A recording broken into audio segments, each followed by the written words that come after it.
In each expansion leading up to Path of Exile 2's release, we're improving Path of Exile's endgame, with new content to explore and improvements to how you customize your endgame experience. In the Forbidden Sanctum expansion, we're revamping the Atlas tree, reworking how Eldritch Altars function, and are introducing 2 new Atlas memories. The Atlas tree is generally working really well, but has a few problems we'd like to address. The tree offers you the ability to specialize in killing pinnacle bosses, providing extra rewards when you do so. While this sounds good on paper, it creates a situation where you're incentivized to specialize your tree for regular mapping, save up all of your boss fights, then respec fully into boss mode, and then do all of your saved up boss fights before speccing back again. Ideally, the design of the Atlas tree would let you spec into one build and then just play the game.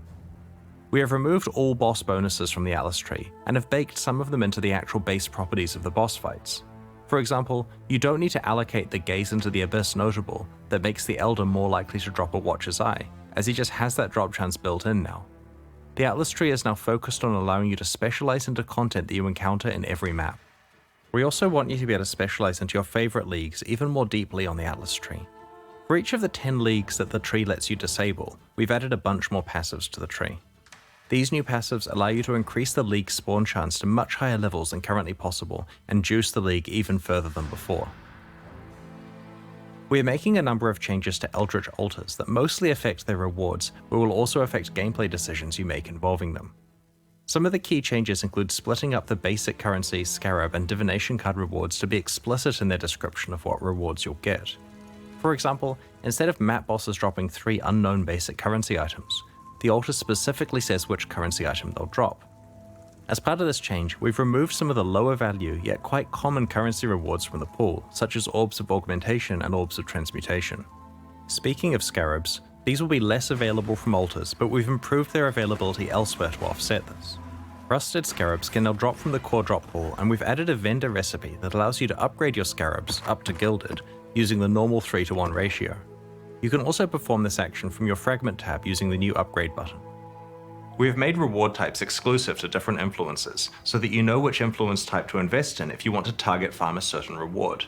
To give you a specific example, if you run maps influenced by, say, Eater of Worlds, you'll see Divine Orbs from the basic currency reward more than twice as often as before. We've also rebalanced rewards so that choices that affect boss drops or influence monster drops are comparatively more valuable. The Wrath of the Cosmos keystone has been reworked. Previously, it was so rewarding that players felt obligated to use it despite its extreme level of difficulty.